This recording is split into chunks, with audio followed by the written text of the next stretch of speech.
I'd like to send a little greeting to Professor Wassim Dagrir, President of TAX, here present with us. I also have the pleasure to introduce our association very, very briefly before I move on to introduce our star. So TAX is an academic association newly founded in Tunisia and aiming at really creating and enabling critical discussions and dialogues about American politics, history, and culture through academic events and workshops, and also enhancing the teaching of American culture studies in Tunisia. So this first collaboration between TAX and the Center for the Study of North America features Professor Elsa Devienne, Assistant Professor of History and American Studies at Northumbria University in the UK. Her first book was initially published in French, if I'm not mistaken, entitled La ruée vers le sable, une histoire environnementale des plages de Los Angeles, au XXe siècle, published in 2020 by Sorbonne Editions, and before coming out in an augmented version with Oxford University Press in 2024 under the title Sandrush, The Revival of the Beach in 20th Century LA. It won the 2021 Willie Paul Adams Award, awarded by the Organization of American Historians, a very prestigious award indeed for the best book on American history, published in a language other than English, and was long-listed in the 2021 French Association of Anglophone Studies Book Prize. He's currently working on 2 new projects.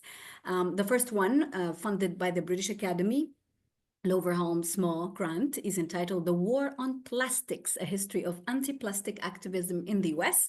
And the second one on car dominance and mobility justice in modern cities. This is your thing, John. It's inspired by her daily struggles, cycling and walking in Manchester, where she lives with her partner and 2 sons.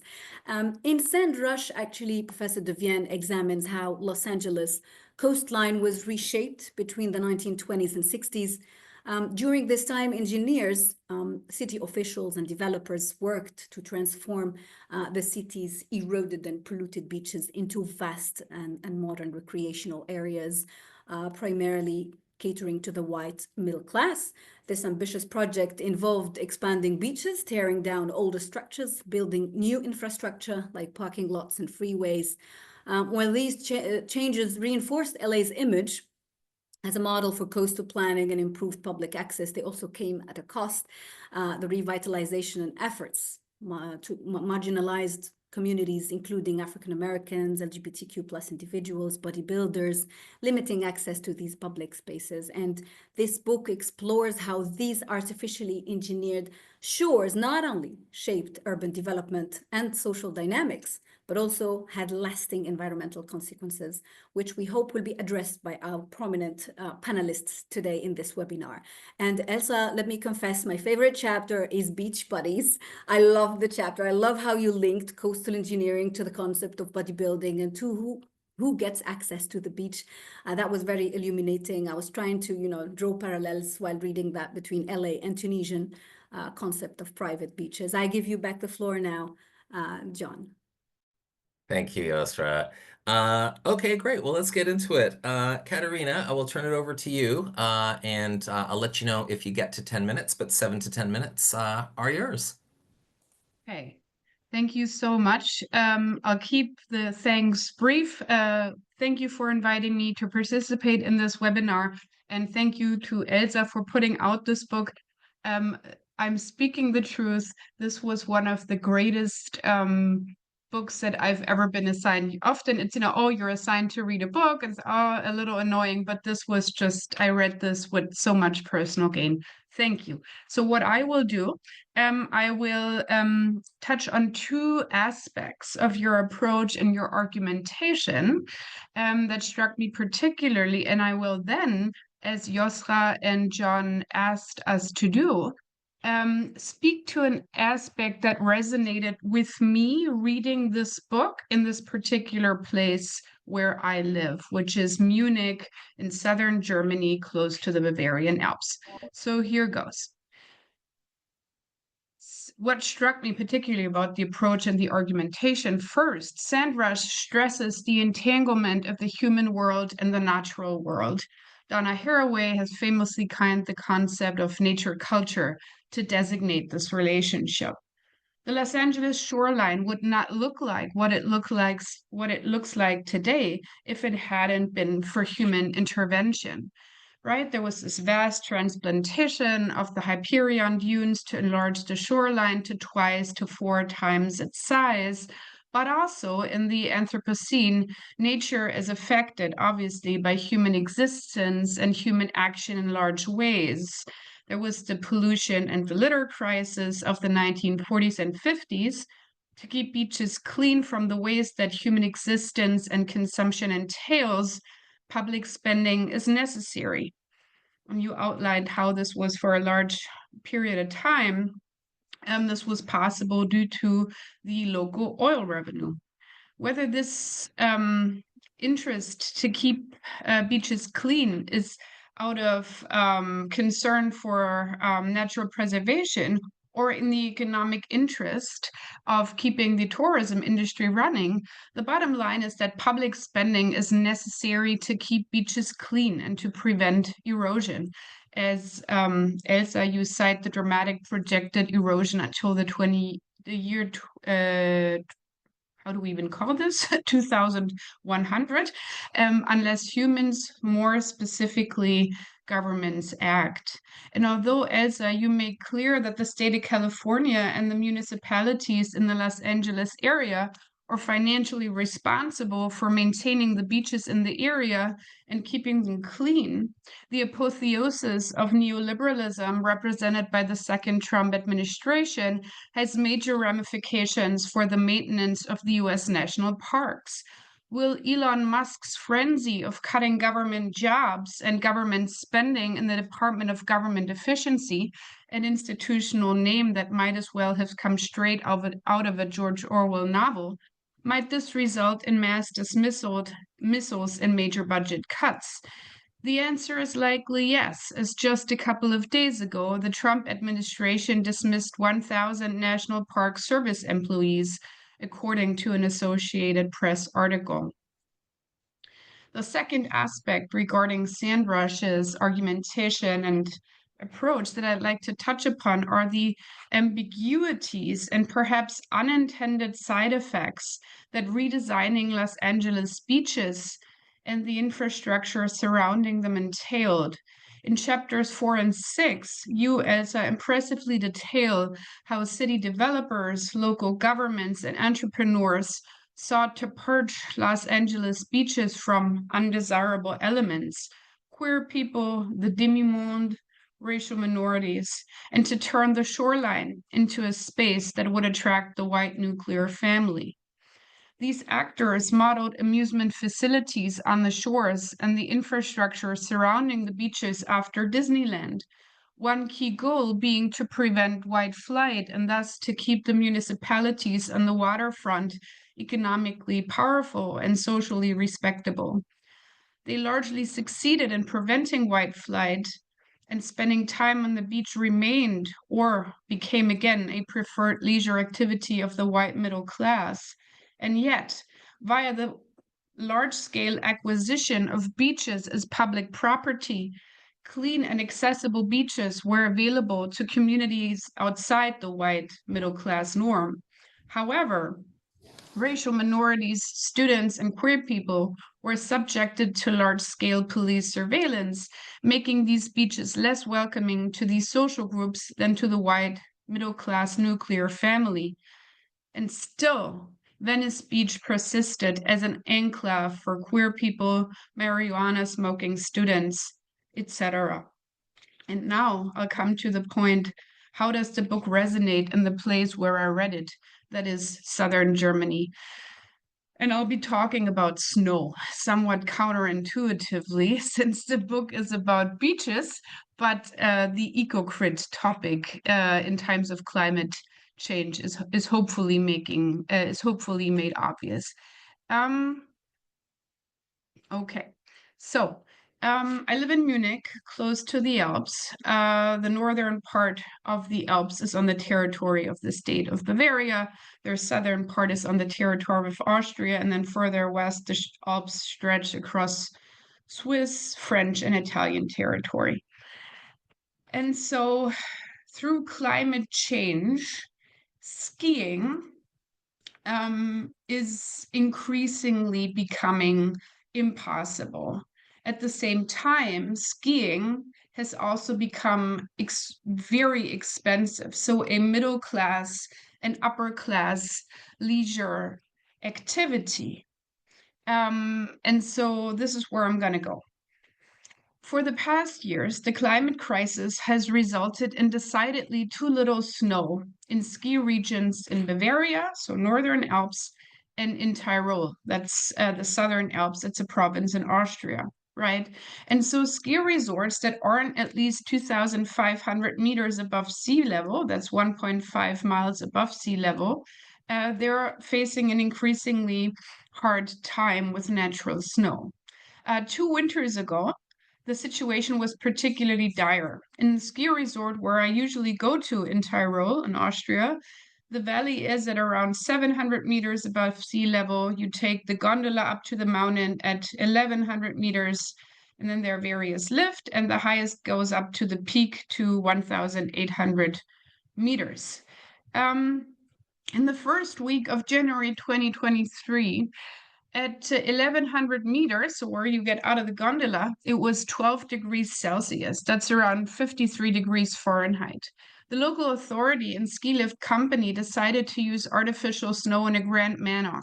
Not only did they pump vast amounts of artificial snow on the slopes on the mountain, because there was precious little natural snow, they also used artificial snow to literally create the slope from the mountain to the valley, as there was not natural snow this far down the mountain. This was ridiculous, as the temperature in the valley was 17 degrees Celsius. That's around 62 degrees Fahrenheit. You can imagine the terrible condition that slope to the valley was in. And from my view down in the valley, I did not go skiing myself in these conditions. I saw very few skiers using the mountain to valley slope. I went into quite some detail here to highlight the climate crisis renders skiing in heights below 2,500 meters almost impossible. Yet the Bavarian and Tyrolean state governments spent enormous amounts of taxpayers' money to render this leisure activity for the middle and upper classes still possible. And why do I say it's a middle and upper class leisure activity? Ski passes are very pricey. In this resort where I usually go to in Tyrolia, a daily ski pass for an adult is €75 this skiing season. In a less prestigious skiing area in Bavaria, a daily pass for an adult this season is still €49. So in 2023, the German state of Bavaria spent €10 million to maintain skiing lifts and produce the production and dispersion of artificial snow. The state government argues that paying for the production of artificial snow is vital because the Alpine region attracts winter tourism. If skiing is impossible, winter tourists will stay away. There will be serious consequences. Jobs will be lost. Hotels and restaurants will lose revenue, and so on and so forth. Still, members of the working and lower classes will certainly ask themselves why the Bavarian government is spending €10 million a year to support a leisure activity that is most certainly unaffordable to them, while under the neoliberal paradigm, there are budget cuts to social services all over the place, and the federal government does little to help them in their daily struggle to pay electricity bills, gas bills, and to buy groceries in light of inflation. So that's it for me. Thank you very much for your attention. I'll clap for everyone, or at least that you can hear. Thank you so much, Katharina. Michelle, let's turn it over to you. Yes. Elsa, thank you so much for this work. I think it will be just a chorus of praise for just the archival work and just the analytical work you've done to just bring these different threads together. So, this work offers a deeply engaging, well-researched account of how the beach, so often framed as a space of leisure, freedom, and natural beauty, has actually been a site of intense political, environmental, and racial contestation. In tracing the revival of the beach in 20th century Los Angeles, this book forces us to reconsider the very notion of coastal spaces as neutral and universally accessible. And also Elsa does important work with allowing us to rethink the narrative arc of leisure as public leisure as one being this kind of like open space to all, for also thinking about the ways in which racial hierarchies, class-based ideas about sexuality biases become reinscribed in our public conceptions and practices of leisure as well.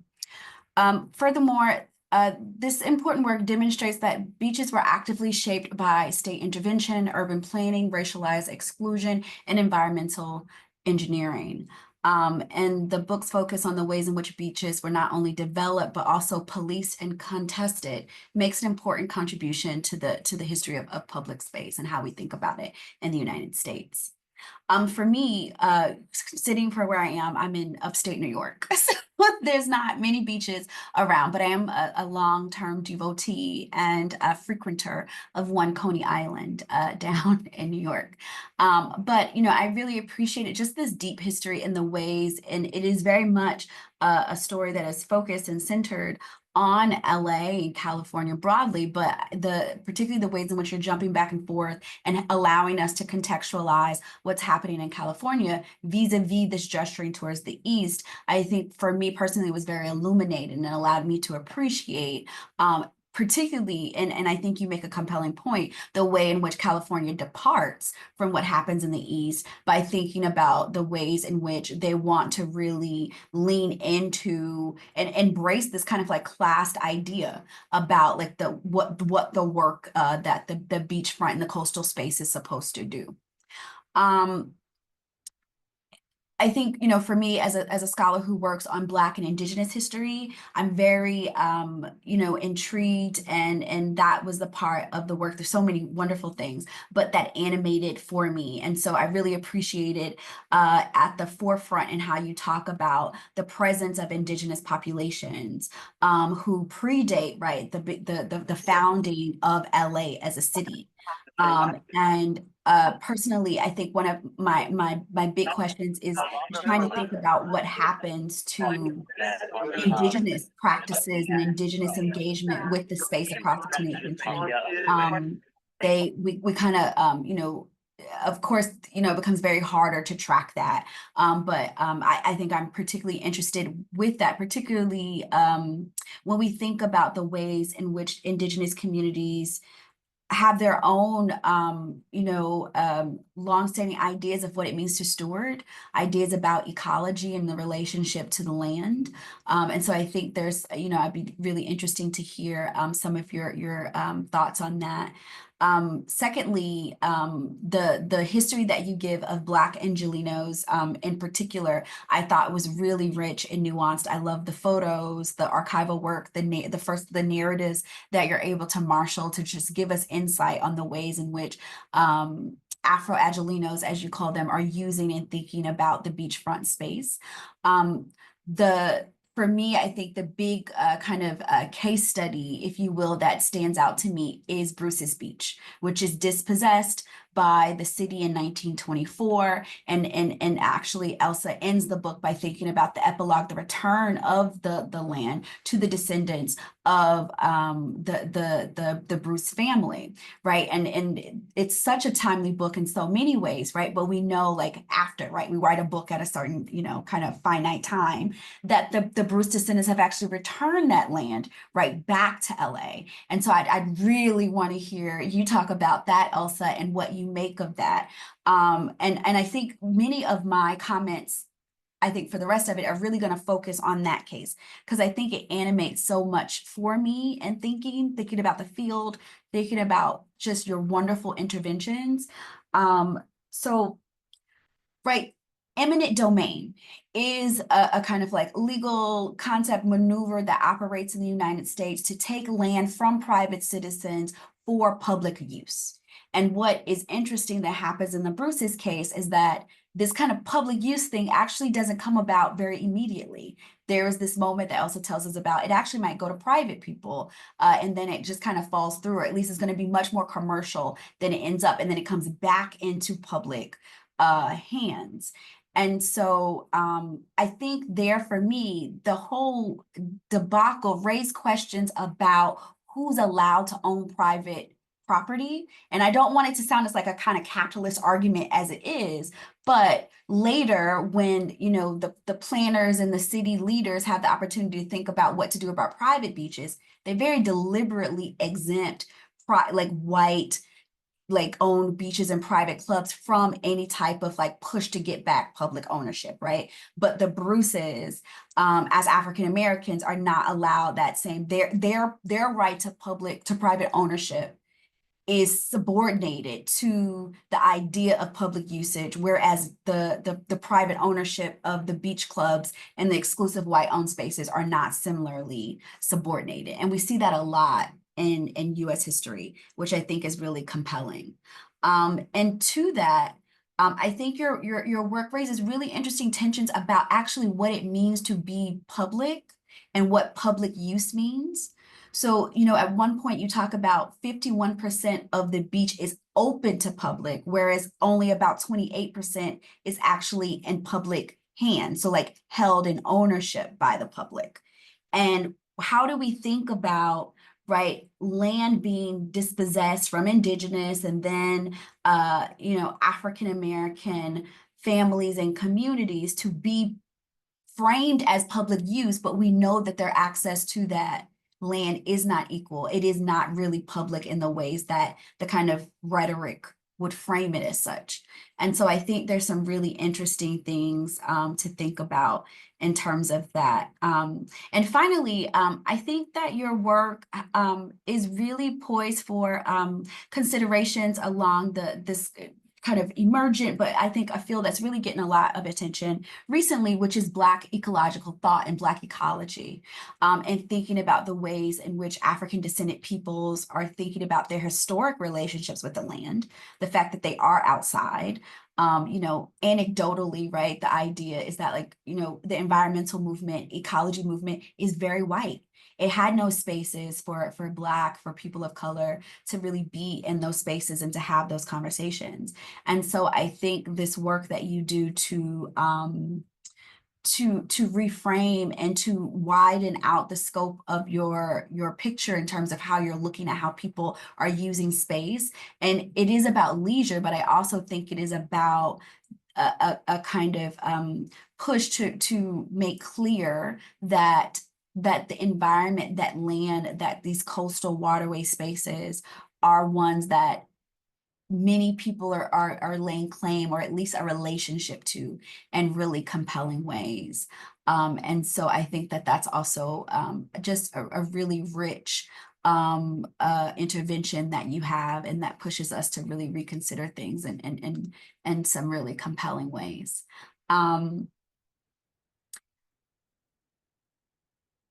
I guess finally, I talked about the environmental thing. I'm sorry, just like for all my notes, it's trying to be a little bit more concise. But I think just some questions I wanted to just think about were Black beachgoers not only fighting for access, but also resisting environmental destruction? In what ways could we think about that? What kinds of environmental knowledge and activism emerge from these struggles, and how do they relate to contemporary fights over land and water justice? So I know that some of the indigenous communities in Northern California have, you know, basically kind of declared a kind of, what do you call it? Like a stewardship area, right? And there are also new organizations and community just coalitions that have been started by African Americans and Afro-Angelinos, right, to think about also too their stewardship and their responsibility to the land and to the waterways. And then another question: if the beach is something that is literally constructed, then its racial politics become even more pronounced. Who gets to shape the coastline, and who is displaced when urban planners and developers decide to revitalize certain areas? And I think particularly in terms of thinking about the relationship between the inland portion of LA and this coastal area. I was really interested to kind of hear more about that and the ways in which this type of project also, right, has these knock-on effects for the interior of the city and the state more broadly. So my rambling will cease. Thank you so much, Elsa. Far from a ramble, Michelle. Thank you very much. Oussema, over to you. Thank you so much, John. Hi, everyone. Thank you so much for being here for this discussion on Sand Rush.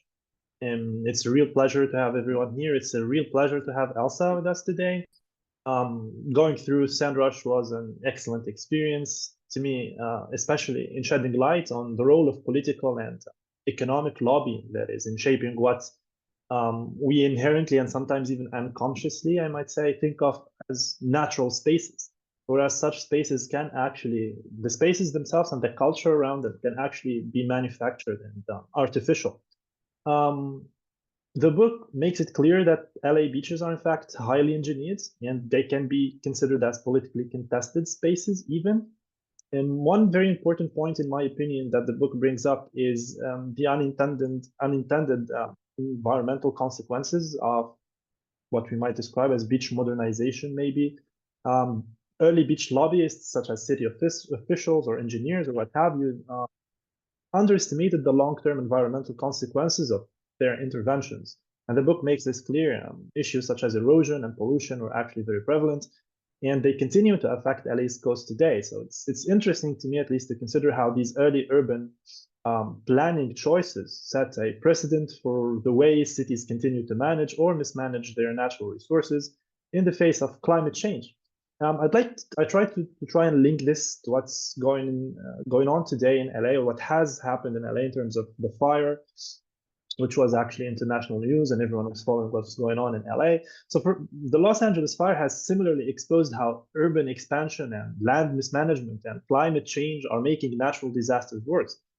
Developers today in LA continue to push for expansion into fire-prone areas, such as, and just as early urban planners reshaped the coastline with little regard for long-term sustainability.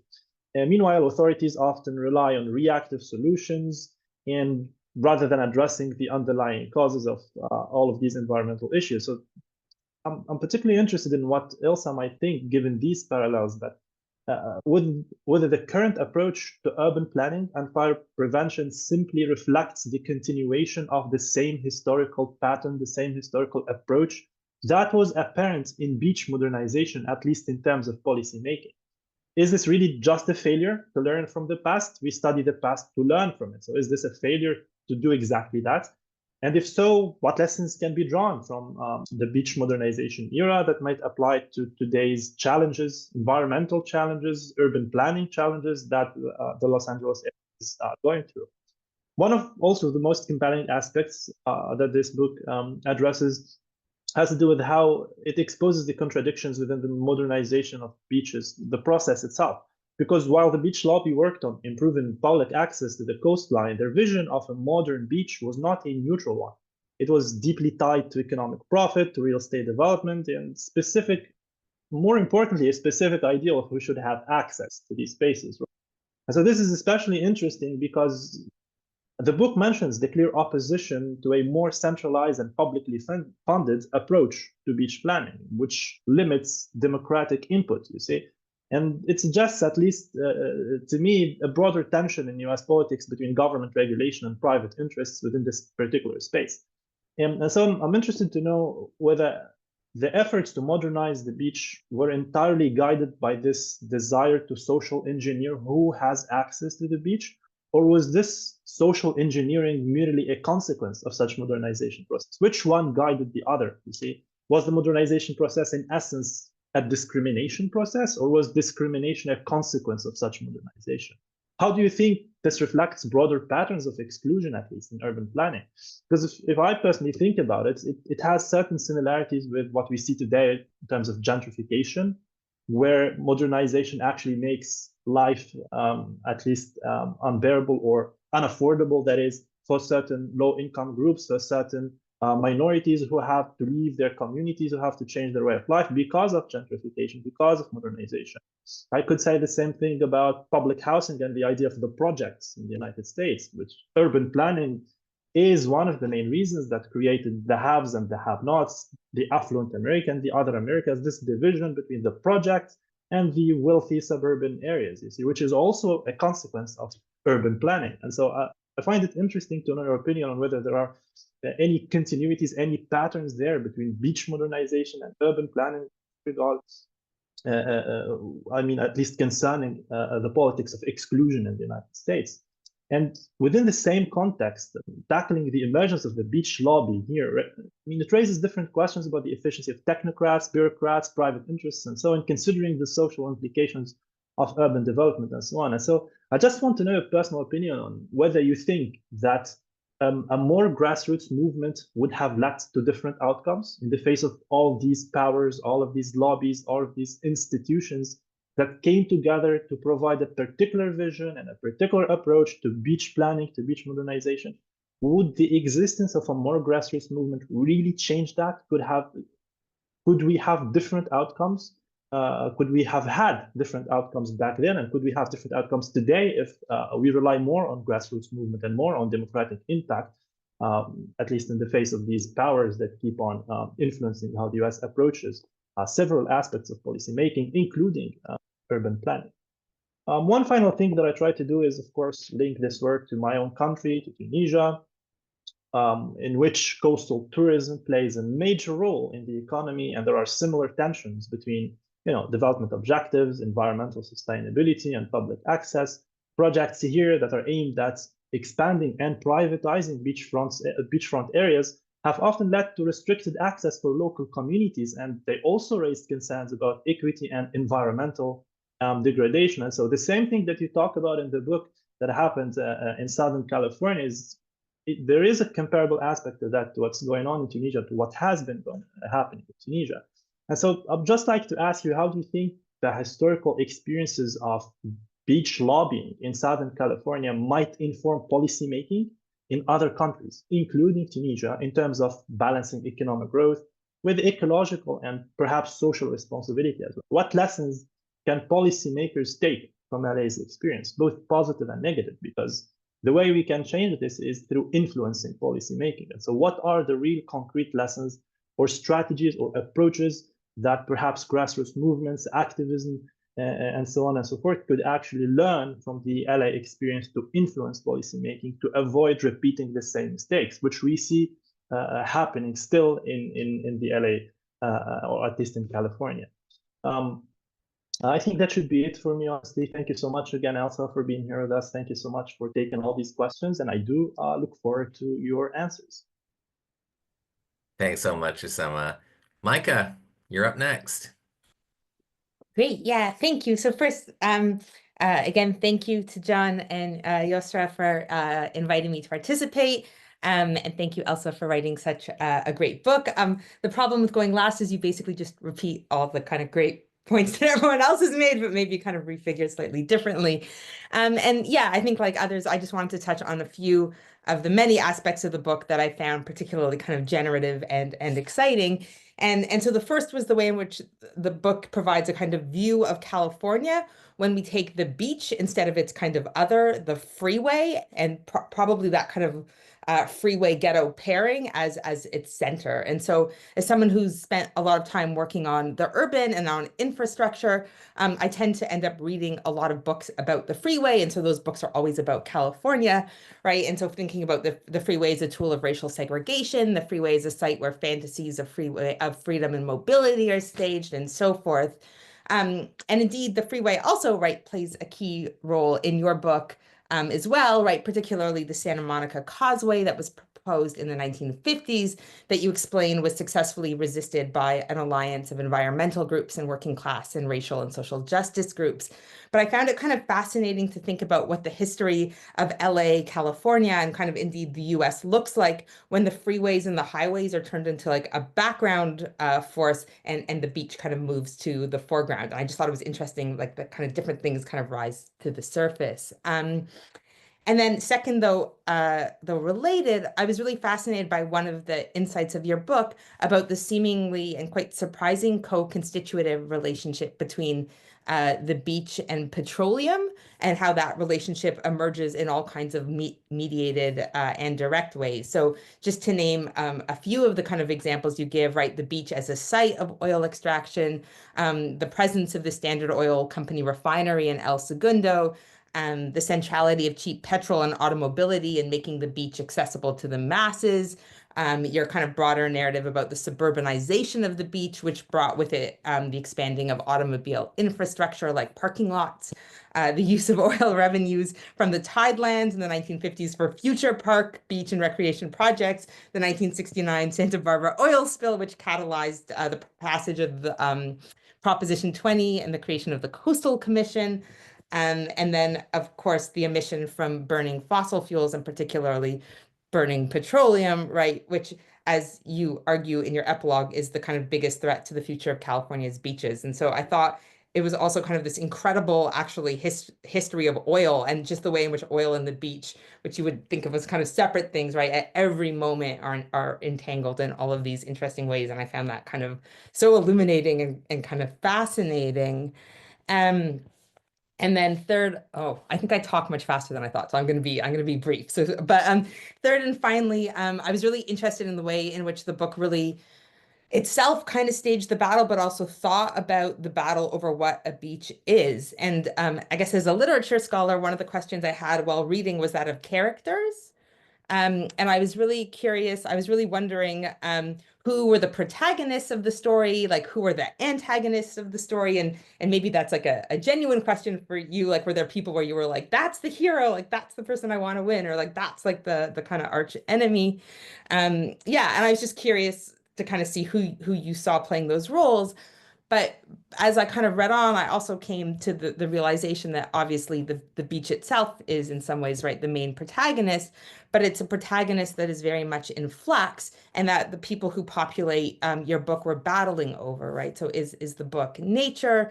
Is the beach a commodity? Is it real estate? Is it public good? Is it a site to be preserved? Is it a space for sustenance and for fishing? Is it a healthcare facility? Is it a waste product or container of non-renewable resources like oil, right? It's all of these, people are battling over like what it is. And equally important was the way that you showed how the battles over the meaning of the beach was intimately linked to regimes of gender and race making. And I was particularly taken by how at the moments where the beach is most actively being turned into real estate, the way in which that always goes hand in hand with the clearing of the beach of queers, of racialized people, of the poor, of intensified gender norms, and so forth. And I really loved the way that the book shows those links, and also the way in which the book highlights how battles to decommodify the beach, as it were, right, to make it into something that is accessible, it only ever exists at moments where there's really strong alliances forged with feminist civil rights movements, right? So thinking about those kind of things together. And then I guess the final thing that I think really came out for me in the book was the kind of overwhelming forces that this coalition were up against, and the ways in which the right to the beach was constantly entangled in much broader revolutions. So the rise of the new right and Reaganism, and the kind of seemingly unstoppable forces of real estateization, that's a kind of clunky way of saying it, and climate change. And in this, and this seems like a bit of a kind of detour, so apologies, but I'll come back to it. It reminded me of a recent interview that the critic Sean O'Brien did with Beverly Best about her new book called The Automatic Fetish, which is kind of a book about the motor of capital. And in that book, she's kind of trying to explain how the motor of capital works. And one of the examples she gives is over-tourism in major European cities and the difficulty that locals face in being reliant on this industry while also being displaced by it. And she explains in that book why the nature of the dynamics of capital accumulation preempt a stable balance, right? Enough tourism to survive, but not enough to kind of displace you. And she offers a kind of long list of the forces that make that impossible, which include, and sorry, I'm just going to quote here and give this kind of list, the absorption of an increasing portion of workers both waged in informal and tourism related industries, sinking of wages in the tourism sector to well before living wage levels, growing investment in short-term rental properties, and the conversion of residential properties into tourist, serving and rent-seeking properties, and then most importantly, capital's turning of land into real estate and housing into a force of putting people out of their homes and cities. And in that interview, she points out that while laws and regulations address some of the effects of the forces, they're entirely helpless to mitigate or curtail, let alone arrest them in the medium or long term. And I was reading this while I was reading your book, and particularly when I got to your conclusion where you make that kind of like wonderful argument that the beach should be a place of joy and wonder and play. I was struck by the way that the history you give shows us how that simple demand, right, that the beach should be a place of joy and wonder and play, or the demand to the right to the beach, as it were, right, reveals itself actually to be a quite revolutionary demand, one that demands nothing less than the taking on these kind of key drivers of capital accumulation today, right, namely real estate and fossil fuels, right? You have to destroy both those lobbies to secure the right to play at the beach. And so in this, I thought it kind of really gave new meaning and really kind of like re-illuminated that old situationist slogan, like sous le pavé, la plage, right? Or beneath the cobblestones, the beach. And so, yeah, I just kind of want to thank you for taking us all to the beach and showing us how the right to the beach really is this kind of quite revolutionary demand if we take it seriously. So yeah, thank you. Wow. Okay. Myka, Oussema, Michell, Katharina, I'm clapping for you all.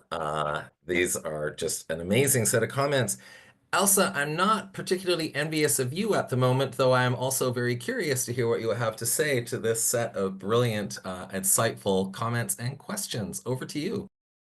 Well, thank you so much, John and Yosra. I'm starting my stopwatch because yes, there's so much that's been said that's so interesting that I want to respond to, and at the same time, I only have 7 to 10 minutes, as you said, and I will be sticking to that time. So I'll get right into it. First of all, thank you to John and Yosra for organizing this incredible event. I can't even begin to start to say how grateful I am and how red I've turned at several points in the last hour. Also want to thank, of course, all the panelists who've accepted to take part, to take time out of their busy lives. I know like these days, doing peer review, doing that kind of work, book reviews is so undervalued really in academia these days. And so I'm so appreciative. And at the same time, I'm very aware of how important these moments are for authors and how formative they are and how celebratory they are also after so much time spent on a book. So like I said at the beginning before we started, I hope there's some sort of karmic justice here or karmic, generosity going on, because tomorrow I am doing that job that the panelists are doing today for Sam Weatherall, who's writing about, who just has a book out on Liverpool. So yeah, I'm hoping somehow, this generosity, I'm receiving a lot today, but I'm giving back tomorrow. So yeah, it's a great gift. And while I'm here thanking people, can I just say thank you to Lawrence Culver, who's in the audience and who's been a great inspiration. He wrote a book that was so important for SEMrush to happen.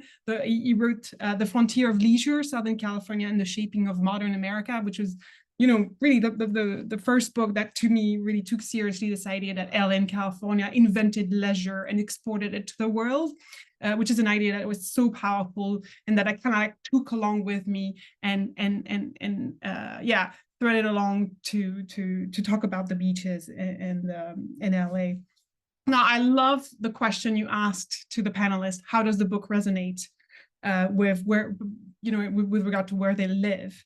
And the reason I love this question is because I wrote this book in French as a Paris-based PhD student who then took this on to a postdoc in Princeton, New Jersey, who then took this on who published it in French and then turned it into an American book, but writing it from Manchester, UK.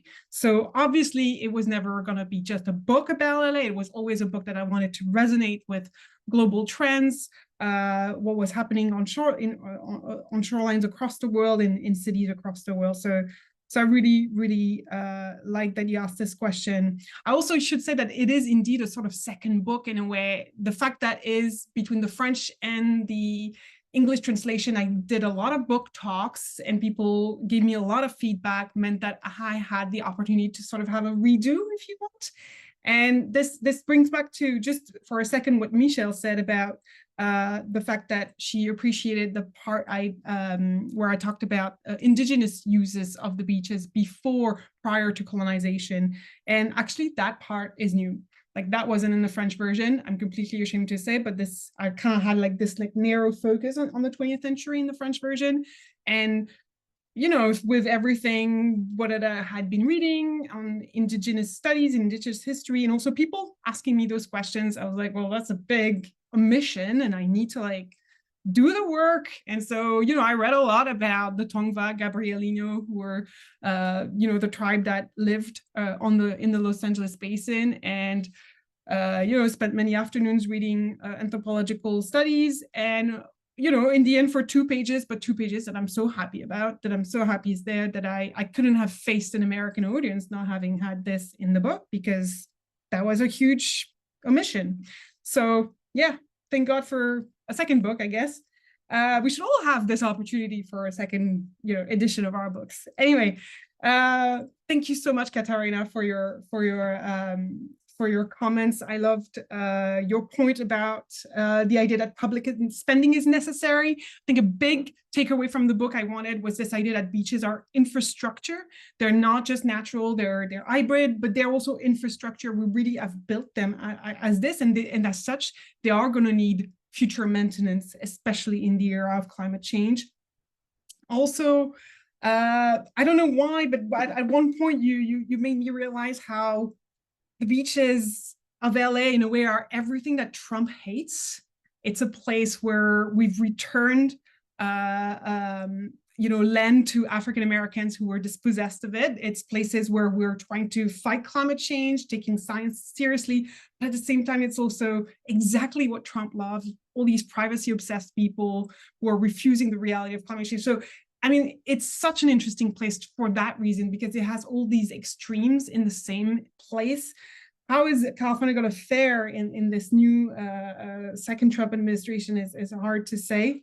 But that's one thing I was thinking about as you were talking about. Your point about skiing is so interesting. These days, everybody says, oh, skiing, in 20 years, it'll be over anyway. What's the point of teaching my kids skiing? All this is, you know, how I guess we deal with the awful reality of climate change, taking it, you know, with humor or whatever. But think about for a second that this might be how we talk about taking a beach holiday in 20, 30 years, that this will be something that is only accessible to rich people, to wealthy people who can afford to go to the few places where there are still beaches that have survived the latest storms, that have survived erosion. So that kind of like listening to what you were saying, yeah, was so striking. And the obviously the parallels between artificial snow, artificial sand, it's just all there. So thank you so much, Katharina, for making those connections. Michelle, I already mentioned how important your point was about the indigenous stories that honestly need to be told. I don't know what's been left from those long-term, you know, legacies of that relationship between the Tongva Gabrielino and the sea. It remains to be written to some extent. And what you said also about African Americans and their relationship, I mean, for that aspect of the story, I relied a lot on the work of Allison Rose Jefferson, who wrote Living the California Dream, which is a fantastic book about African American leisure in California, and whose work really has been foundational to my own.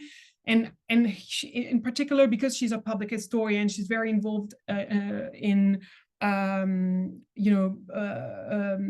attempts by, for instance, Black surfers and other African American association in LA to reclaim that relationship to the beach. And that's a really interesting aspect of her work that I follow. Your point about Black ecologies and Black ecology in particular is really interesting, and I couldn't get it in the book this time, but actually it will be in the second book. Nathan Hare, I don't know if I'm pronouncing his name right, the Black scholar who first wrote about this idea of a Black ecology in 1970 in reaction to the rise of the environmental movement as really a white middle class movement in the 1970s. When he wrote about that in The Black Scholar, I think the journal, he actually uses the beach as the typical white middle class object that young African Americans are being kind of like dragged to protect when the ecologies of their own parents in the inner city ghettos are not being, present in the environmental movement. How these places, like the cities where many African Americans live, are not, where there's problems linked to, lead in the painting, or rats, or problem with trash not being collected, all these problems that are environmental problems, but are not taken seriously by the white middle class environmental movements. So anyway, it's interesting how beaches have been conceived by someone like Nathan Hare as the typical white middle class and environmentalism. And I kind of, at the same time, I take that seriously, and it's very true. Though I think Myka has also mentioned the Santa Barbara oil spill as this typical, that's typically like, this is an interesting intersection of like petroleum and beach, as you said, Myka. But what's also interesting is that this is the first time that the white middle class dream, that beach town of Santa Barbara is confronted with the, petrochemical industry that is making it possible for this lifestyle and this kind of town to exist. That's the first time the Santa Barbara oil spill, when these two realities sort of collide, and that's why people are so shocked at the time. Anyway, I'm not sure I'm making any sense there, but I'm interested in, with that idea of Black ecologies, of looking at actually beyond what Nathan Hare said. Like, there are probably many more stories to be told about African Americans' relationship to the beach, and I'm sure Senvash is not the last word on this, and I'm looking forward to more work being done on that particular question. Oh my God, I'm running out of time. Thank you so much to Oussema. Yes, you asked a lot of difficult questions, actually, and I really liked your question about whether it was the social engineering or the environmental engineering that came first. I think, to be honest, these were intertwined processes, and people saw opportunities for coalitions at one point in time, and they took advantage of those to forward their goals using environmental, or pseudo-environmental, pre-environmental justification to pursue what was a social campaign, really. So I think these are really intertwined process. That's how I see it. And those coalitions were, it just reminds of how contingent these coalitions are. And you asked if a grassroots movement would have changed anything. Gosh, that's a tough one. I think at the time, the beach lobby was really pursuing a very popular goal, that is public beaches open to all. And for that reason, a grassroots movement wasn't really necessary, even though it was a sort of narrow-minded version of the public that was put forward by the lobby. So it's a complicated one. If there's one lesson we can learn, you said, policy-wise for Tunisian coastlines, for instance, that's probably the success that the California Coastal Commission has been for Californians. In 1972, when this state agency was created, thanks to a very powerful grassroots movement, Myka mentioned it, that's the moment when all people went together, like, the surfers, the environmentalists, the renters, working class people, really a very diverse, a multiracial coalition. When they all came together and they asked that the public gets to decide what happens on their beaches, that it's not led to developers to decide, that it's not led to city officials to decide, and that bend of land from the ocean to, I think, what is it, 1.5 kilometers inland, that anything that happens there should be left for the public to decide, should be open for criticism, for challenge, that we can't let, that this is too important. All right, I know I've gone over my 10 minutes, so just very briefly, Myka, thank you so much. If I can, for your all those connections you've made, if I can just leave this on a positive note, especially at such a difficult time, I know, for our friends in the US. I think your point about like 1972 about beaches being so popular reminds us of something that is consensual across like parties and you know, that defies polarization, and that is that public parks and public beaches are incredibly popular beyond the issues of like big government or, you know, oh, the state needs to like shrink down. Yeah, whatever. But at the end of the day, everyone loves public parks. Everyone loves public beaches. And I think this can be one place that a strong, powerful grassroots movement, a multi-coalition can learn from and can get hope and energy from, is this fundamental idea of a public beach, a public park, a place for play and wonder, as you said, Myka. So thank you so much again. I hope I've made some sense. Thank you, Elsa. No, just tremendous. I'm sure the panelists might have more to say, but I'll also turn it over to Yosra now, who's going to moderate the next part of our discussion, opening it up. Thank you, John. Thank you to all the speakers today. Thank you, Elsa, for taking the time to answer all this. I'd like to invite everyone to open their cameras and to ask questions. You can raise your hand on Zoom. Do we have that option on Zoom, or can we just, if you don't prefer to speak on the camera, please write your question in the chat box at the bottom of your screen. You'll find the chat area. While waiting for people to warm up and to come up with their questions for our author and for our panelists, I'd like to ask you personally, Elsa, about the notion of cleaning up the Ocean Park beach. I was very interested in, you know, in the way you linked cleaning up with getting rid of the LGBTQ community bars, the mussel beaches, and, you know, beaches that could be accessed by the Black community. And the term cleaning up to us is, when we read it, it's very critical. It has a lot of, you know, negative connotations.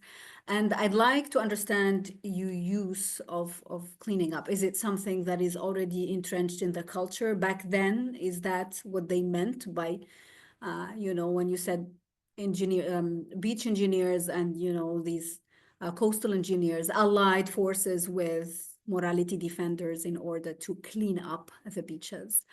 So if you can get, you know, just give me your feedback on this and on your use of the term cleaning up, while we wait for the audience to, you know, write questions and raise their hands. Yeah, thank you, Yosra. And also, by the way, thank you for saying that you love the chapter 5, the beach bodies chapter. It was such a difficult chapter to, that's another one that I rewrote a lot for the second time. Like I said, everyone should get a redo.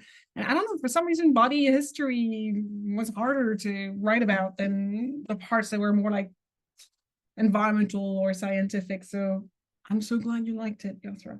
I think that's really interesting. The question you asked about Ocean Park is this sort of neighborhood of Santa Monica, coastal neighborhood of Santa Monica, that in the 50s was this sort of haven for working class people, African Americans, those bodybuilders, indeed, the Muscle Beach phenomenon. That's also where you had sort of like semi-legal gambling stands, and where you had the famous Ocean Park Pier. So it was kind of like a haven indeed for working class, semi-legal, alternative lifestyles. And then I explained that within like 8-9 years, all this kind of like disappears due to police harassment, police raids, closing down all these gay areas, due to African Americans being displaced through using eminent domain and other strategies. The pier is destroyed again, claiming that it's part of an old beachscape, old beach landscape that doesn't correspond to modernity, to what people want, to a Disney-fied version of leisure, as I explained, that they really take a lot of inspiration from Disneyland. So it goes back to what Oussema was talking about, this sort of social engineering and environmental engineering is really combined in that moment. And where it gets interesting is that this idea of cleaning up, which is both cleaning up of what is considered to be like the third sex or whatever, or like deviancy, you know, whatever, which are the words that are used at the time by this conservative coalition trying to get rid of that string of gay bars and gay establishments. What's interesting is that at the same time, you know, the 40s, 50s, especially the 50s and 60s are these moments where hygiene is so important, where those expectation of a spotless house emerge across, you know, households. This idea, you know, this moment of retrenchment of women in back into the kitchen post-war, and the expectations of cleanliness are greatly increased at the time. This has been described by Susan Strasser in her work. And so the cleaning up of the beaches and the cleaning up of its also undesirable communities is fundamentally linked at the time. There's this obsession with hygiene, with not having anything that's kind of like sticking out. And that is both really on a sort of material level, like the beaches, there's nothing nothing should stick out. The beaches should all look the same along the Los Angeles coastline. There shouldn't be that weird little gym area. There shouldn't be that weird little black area. Everything needs to be the same and spotless. Nothing needs to, like, that's really what I got from reading those archives and sources, and how, in a way, the pursuit of hygiene and the pursuit of a heterosexual, you know, nuclear family version of the public, I'm not finding the right word right now, but these are really intertwined and combined in that sense at the time. And cleaning up is a term that some of the sources use, but not all of them necessarily. What's interesting is that at the time, you know, what should have been the focus of cleaning up is probably all the DDT that was being poured down. I think it's probably a bit later, it's probably the 60s and 70s, but all those chemical companies at the time that were using the sewage pipes to get rid of their DDT and other forms of chemicals that we have now found on the seafloor around the bay of the Santa Monica Bay. Now we're looking back on it and thinking of how are we going to clean up this mess that has been left by all these chemical companies. Oil spills, obviously. That's where we should have been focused on cleaning up, really. Thank you for answering my question. It tells a lot. I mean, that's reading cleaning up to me was shocking in a way, and now I see that this obsession with hygiene back in the days was kind of used to get the beaches, get rid of all those undesirable communities, as you said, and the casinos that also contributed to the rise of crime levels, etc. So thanks. We have a question from the audience from Muna, who asks, how does the paradox of neoliberalism affect long-term environmental sustainability and public access to coastal spaces?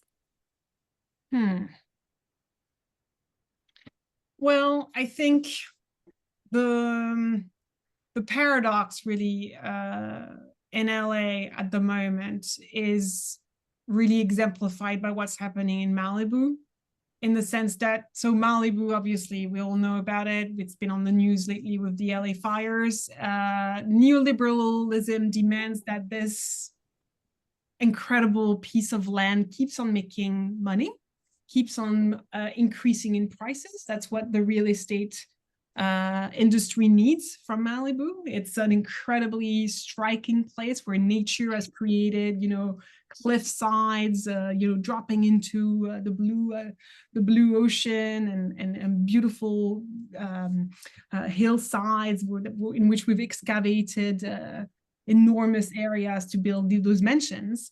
So neoliberalism demands that we keep on making money out of this, that the real estate prices keep on growing, and yet at the same time, the climate crisis is now catching up with those areas, making them impossible to insure, impossible to live in. Currently, I imagine, I don't know what the air quality is in Malibu. It's probably better than inland, considering the breeze and the sea air, but I doubt it's a very healthy place to live at the moment if you're surrounded by houses that have burned down. So I think, yeah, a place like Malibu right now really exemplify the contradiction of short-term gain and long-term environmental sustainability. I'm not sure I've necessarily answered the question. No, this perfectly answers the question, I guess. I hope Muna is satisfied with the answer. I really encourage you to make parallels between where you live and between the chapters you've read, or at least the discussions that took place this morning, to react to what has been said. Muna thanks you for your clarification, so she's obviously satisfied. Hajar Ben Amr, would you please open your camera and ask a question? I'm sorry for opening the camera. My PC camera is not functioning as it should be, so you just have to listen to my voice, I guess. Is my voice clear? Yes, it's very clear. Thank you. Okay, good. So hello everyone. I have a question for this book. First of all, let me introduce myself. I'm a proud taxer as well, and I'm the Assistant Secretary General of Tax. And I was very delighted to have read some very interesting chapters of the book. So my question here comes towards your affinity between writing your book as a PhD in Paris, then in America, and then move into London to write it at the postdoc. So I love the complexity of the different beaches you've been to, and I would like to link my question toward my own experience of beaches, which is very much Tunisia based. So my question is, in Sandras, you explored how sand mining and urbanization transformed Los Angeles, often at the expense of local communities and environments, right? This made me think about a similar dynamic in Tunisia, where coastal development and sand extraction have turned private properties into public spaces. So we have people owning before part of the land as well as part of the beach, and then due to trying to make it into public spaces, it became this public space, even though it is owned by some private families. So this shift from private to public led to a significant marginalization of the local non-coastal citizen of Tunisia. So leading this led to a shift of a cultural and social level. For example, the promotion of westernized ideas of peace culture became very much dominant in these publicized beaches, which often clashes with local conservative values, creating tension between tradition and globalization. So despite Tunisia's mixed economy with both protectionist and neoliberal element, these changes seem to reflect broader globalized influences. So my question is, how do you see the tension between urbanization, cultural identity, and globalization playing in contexts like Tunisia? And what lesson can we draw from the history of Los Angeles? I know it's a bit complex, but I would really love your input in it. Thank you very much.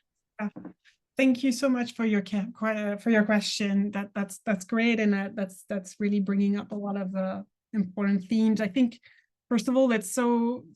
I mean, obviously, I wrote this as a French person, then moved to the UK and had several experiences and we're having this conversation here between the center in Birmingham and the Tunisian Association.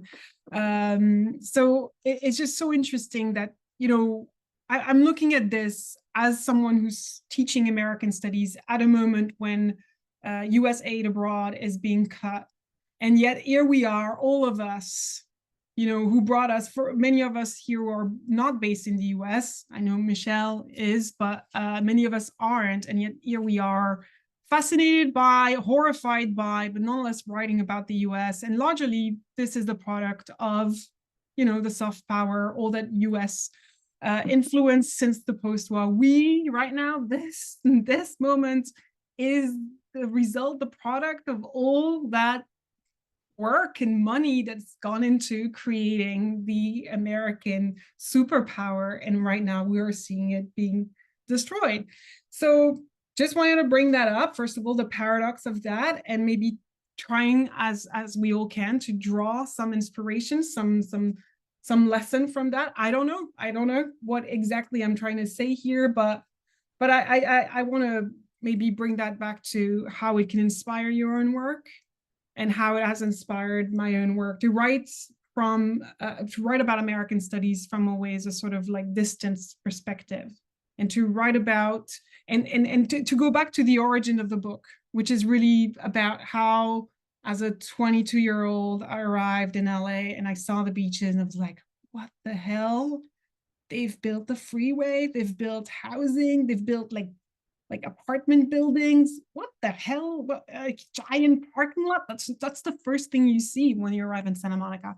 And why was it a shock to me? Because I was French and thus used to a very different kind of usage of beaches, used to a very different kind of landscape. And so in those moments where your reality and your what you're used to is so obviously, different from where you are, in those moments, that's when, sometimes good scholarship come out. And so that's, I guess, what I'm trying to say here is that, that's so important, having this look from someone else who's not from where you are, and those cross-cultural, transnational exchanges, as which is so beautifully embodied by this very event today.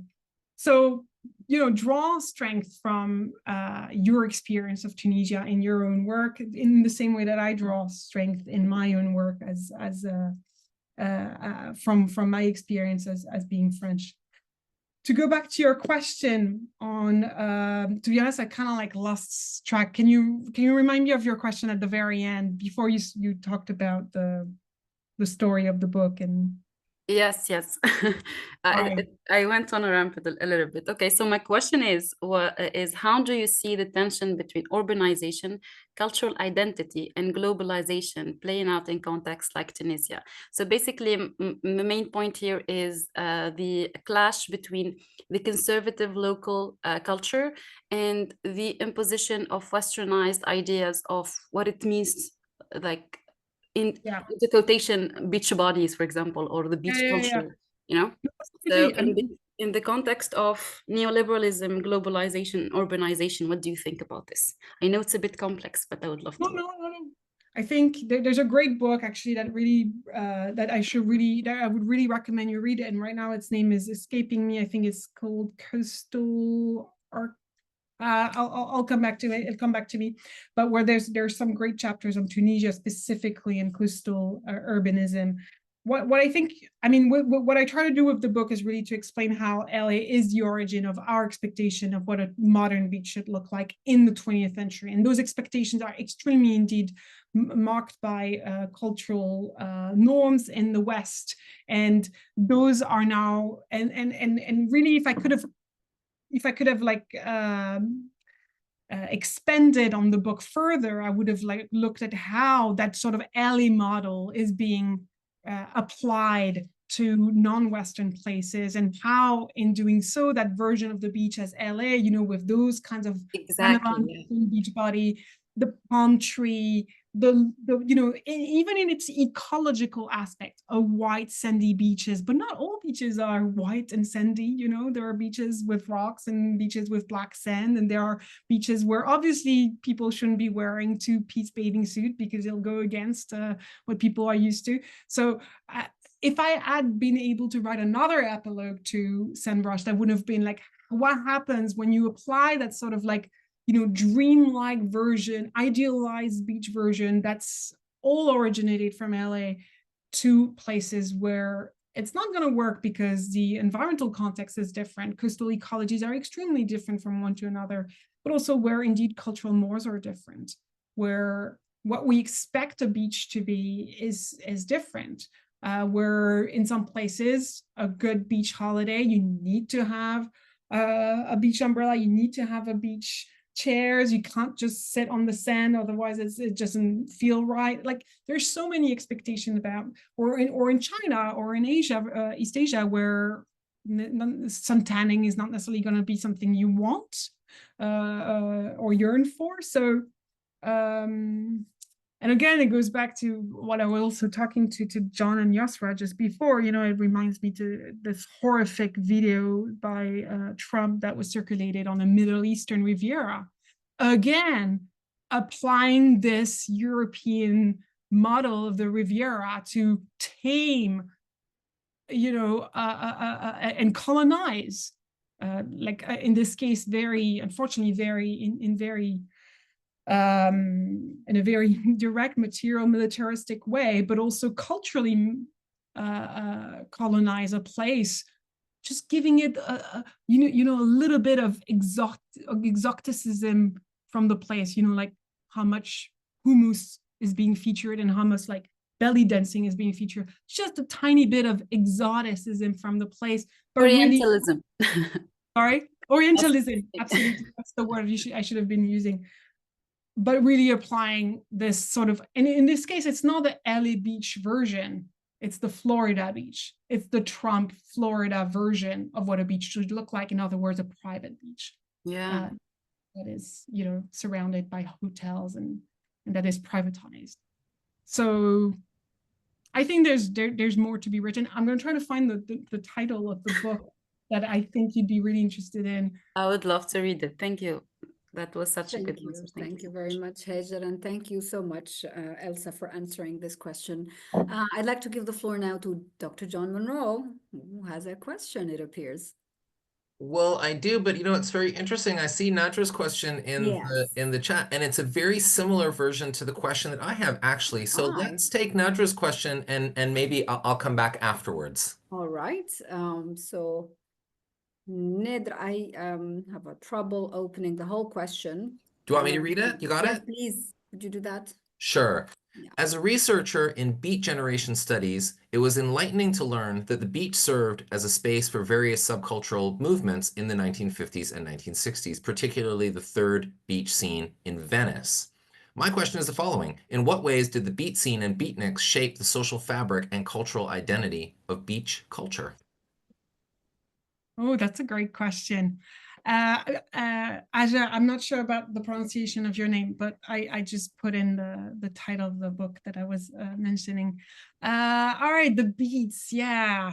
The beats. So yeah, Venice was the third beat scene indeed in the 50s. Well, from the 40s really up till the late 50s and 60s, and I think it did have an important impact. It did shape the beach culture in terms of, for instance, this instance of public space, on the idea of public space and of accessibility of the beach to all kinds of people. The beats, for instance, there's a funny story about the beats going to the LA City Council protesting against an ordinance that would have made it illegal for people to sleep on the beach at night and to access the beach at night. The ordinance was actually not concerning Venice. It was actually a county ordinance, so it wouldn't have applied to Venice, which is part of to the city of LA. But nonetheless, there are some great footages of the beats coming with their bongo drums to make some noise at the city. The city hall of LA.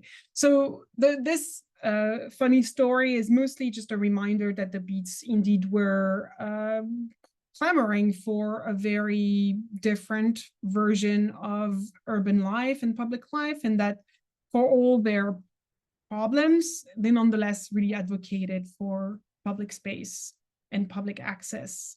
And and just the pleasure of going to the beach and enjoying it for how it allowed them to connect with nature, to connect with each other, to connect with spirituality, to connect with something other than just materialism, consumerism, and everything that they saw was wrong about 1950s society and the quote-unquote rat race. So I think they really shaped this California public beach culture, which existed prior to them coming to Venice and which continued after they left. But they really contributed to that public beach tradition in California that preceded them. And then, of course, the beatniks became the hippies, and who took hold over Venice. Many hippies moved in Venice in the late 60s, early 70s. So in that sense, they continued that great tradition, which is a complex tradition because the public beach tradition goes back to the California progressivism, which is a very white tradition that did not have a very expensive understanding of the public. It was fundamentally exclusionary to Black Americans and other non-white Americans. But nonetheless, it's been kind of reappropriated later in the 70s by a multiracial public, and claiming a broader understanding of the public, of this idea of the public beach being for everyone, but truly for everyone this time. Thank you so much, Elsa. I hope Nedra is satisfied with this answer. I don't know, John, if you would like to add up to this. The question was so good, Nedra. Your question was so good, and Elsa, you kind of answered my question. I mean, I'm also curious about how Venice persisted as a subcultural space. I mean, I'll just say for myself, when I was a teenager, if anyone ever mentioned Venice, it didn't mean a city in Italy. It meant Venice Beach, California, because of skateboarding. And it was such an epicenter of that. And so there's just so many different ways over all these decades that maintains this subcultural kind of sense. Whereas Ocean Park, right next door, really is, quote unquote, cleaned up in the ways that the larger kind of economic forces wanted this to happen. So clearly the beats and the hippies are part of the explanation.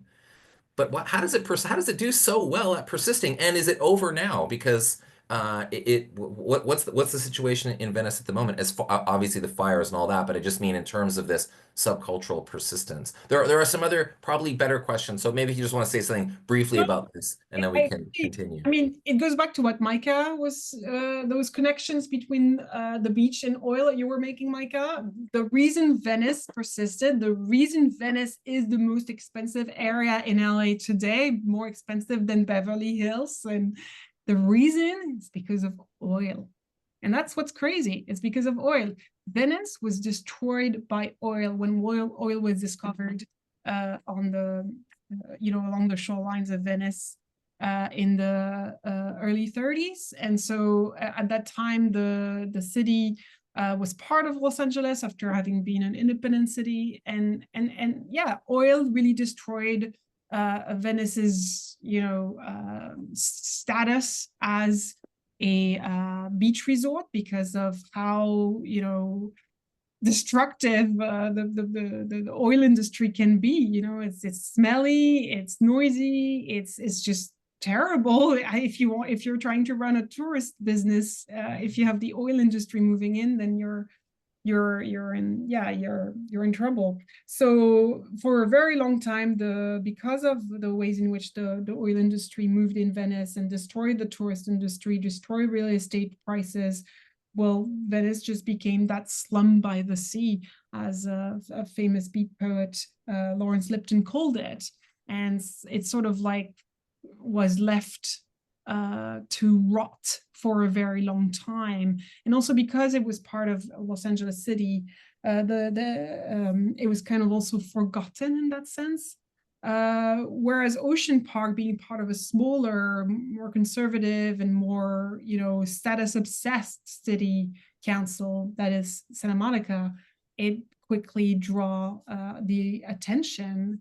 And Ocean Park was again a relatively cross-racial, cross-class neighborhood, lots of Jewish residents actually as well. And it was one of the many neighborhoods that was multiracial, multi-class, that was the victim of urban renewal at the time. Venice escaped that pattern to some extent because it was left to rot and nobody thought you could get anything out of Venice. It was just in such a bad state. And also because it was part of LA, and so kind of like somehow protected by being forgotten as this small neighborhood by the sea. But in a way also Ocean Park being destroyed and having high rises served as a good lesson for Venice residents to react and proactively fight against any attempt to see, the same kind of demolition we saw of some so-called slum areas in Ocean Park. Today, Venice is an interesting place for sure. I mean, it's so expensive. It's so expensive because it has kept this unusual, traditional, low density look and feel to it. It has kept a few of those canals. It's become the latest Silicon Beach, place, attracting the likes of Google, Snapchat, extremely wealthy people, displacing a lot of the Black residents of Venice, who for a very long time, really from the moment it was developed as a beach resort, have lived there. So unfortunately, it is another typical poster child for the, forces of gentrification, neoliberalism, tech, and its effect on urban areas. I'm not sure Venice can be considered authentic at this point, or it's one of those Disneyfied version of itself. It's still very nice nonetheless to visit as a tourist. And I should, before I move on, I should mention the fact that Venice is for sociology has also always been a key case studies. And I'm thinking here of Andrew Diener's book, Venice, a Contested Bohemia in Los Angeles, which is one of those studies that first started examining the phenomenon of gentrification and the use of arts and culture as a ways to gentrify and raise the real estate prices in a particular area. Thank you. Thank you very much for that. We have more questions coming. We have Jessica asking, thanking you for this insightful talk, first of all. And she says, I am curious as to whether you found any interesting connections between the beach and the nearby Santa Monica or San Gabriel mountains in the course of your research. Yeah, there are definitely interesting connections in the sense that both become the object of these conservation and preservation movements. The Santa Monica and the San Gabriel Mountains have also their defenders in that same period. And they are definitely connected in that sense, because at the same time that freeways are being, the Santa Monica's way, this like freeways that was going to connect several artificial islands to the coast of LA. At the same time as this is being proposed in the 60s, you also have freeways going through the mountains that are proposed, and similarly opposed by grassroots movements. So yeah, there are lots that can be lots of those connections that can be made. Although obviously this has not been the focus of my research. Thank you for that. I am so proud of tax members asking questions, and this is a proof that they read chapters, or at least chapters of the book, if not the whole book. We have Sarah asking, your work highlights the large-scale engineering projects that reshaped LA's coastline. In today's political climate, issues like climate change and coastal preservation are increasingly moralized. Do you think historical attitudes toward beach development have influenced political divisions over environmental policies today?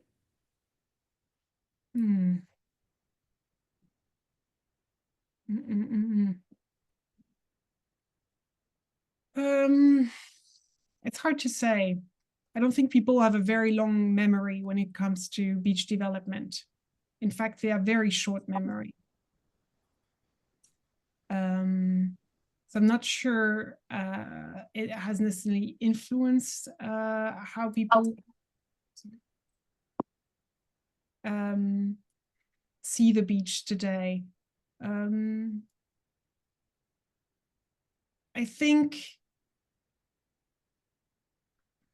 I'm trying to think if I can think of any other moments when historical attitudes may have influenced the way people perceive the beach to this day. I think, you know, beach development, like any environmental issues, is now the victim of climate denialism and the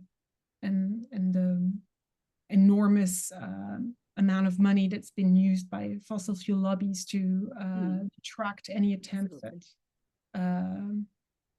at decarbonizing the economy. And, you know, with beach development, I mean, in that larger context is not very different, really. It's whoever believes in the science and whoever tries to muddle it up so that we forget about it.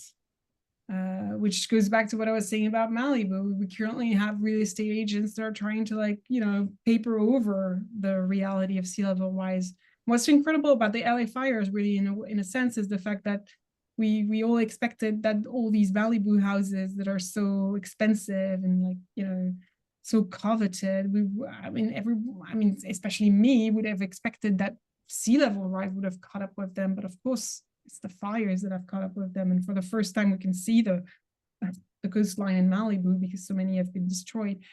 But again, it goes back, like, that might be the moment when the realities of climate change are catching up with attempts at always hiding the reality that those places are condemned from in many cases, at least not in the current, not in the ways they've been built in the past. Maybe there are new ways, maybe architecture can respond to climate change in some ways that can make them fire prone, but there's so much you can do. Sea level rises, like, you know, most Malibu beaches are going to be under annual flood level by the end of the century. So there's so much you can do. I think reality is catching up, and it's catching up through the insurance industry, which increasingly is saying that we can't insure those places, and a lot of those Malibu houses and Pacific Palisades houses are just not insurable anymore. Thank you so much. Thank you, Sarah, for your very insightful question. We have another tax member asking, Oussema asking, given that Sandrush acknowledges the historical presence and subsequent decline of traditional lifeways of the Chumash and Gabrielino Tongva peoples due to colonization, what specific actions could be undertaken drawing on the book's insights into historical power dynamics and conflicts over beach access to support the cultural revitalization of these indigenous communities and ensure their meaningful participation in contemporary coastal management and decision-making processes? Well, to answer that question, I'd go back to what Michell talked about earlier, that is this idea of stewardship, which is making headways in California, and which is seeing some tribes and some indigenous communities being given, you know, a say in the future and in the management of particular areas. With do you have any idea how we could do that? How we could ensure their inclusion in having a say? Well, it's always through grassroots and collective action and pushing for. Usually there are some, there are some, like the LA County has been relatively receptive to demands for reparative justice. The example of Bruce's Beach is particularly compelling in that case. The fact is that LA County at that time had people in power who were open to the idea of reparative justice. And I think at the moment there are, I mean, in California, there are many, the movements for reparative justice, whether it is coming from the Black community or indigenous communities, there's been a lot of groundwork being done for many, many years, for many decades. And of course, it's been, there's been an acceleration since Black Lives Matter, the murder of George Floyd. But this work that had been done on the ground by lots and lots of people, and that is finally coming to the fore with these. I think some people here would be more expert on these, but California has a statewide policy now to look at what it can do to bring about reparative justice and stewardship in particular as the mechanism for indigenous communities that can. That could bring more meaningful participation. Yeah, I'm sure that was very helpful to Umayma, who's conducting her MA research on indigenous studies as well. We have a question also from Selma, who thanks you very much and congratulates you, Elsa, on this book. My question, she says, is about the media. How did the portrayal of the beach in pop culture, film, and media contribute to this symbolism of the LA beaches? Were there any notable shifts in how the California beaches were depicted during this project over time? Excellent question. Yeah. I mean, it's such an important part of the story, Selma, and I hope if you read the book, you'll see that it is really at the center of the book. I mean, the reason LA invented the beach, as I claim, is largely because of Hollywood, and wouldn't have happened without Hollywood, because we all know what the LA beaches look like, even if we've never been there. And this starts from the moment the industry moves from the East Coast to the West Coast. From the moment the first directors set up shop, set up their studio, where do they go?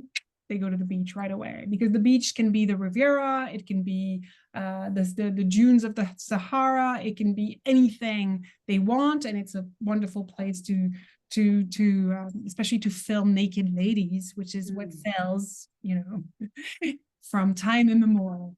And the notable shifts I note are, first of all, in the 60s, when the surfing phenomenon draws enormous attention to the beaches, but also because at that time, California, being this demographic powerhouse, attracting all those young baby boom families, families of baby boomers, or other families that are giving birth to baby boom babies, that California is this symbol of the future, of the good life, of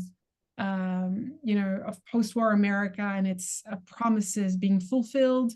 It's where, and so all at that moment, there's this interesting moment indeed where I say that people are obsessed with American beaches.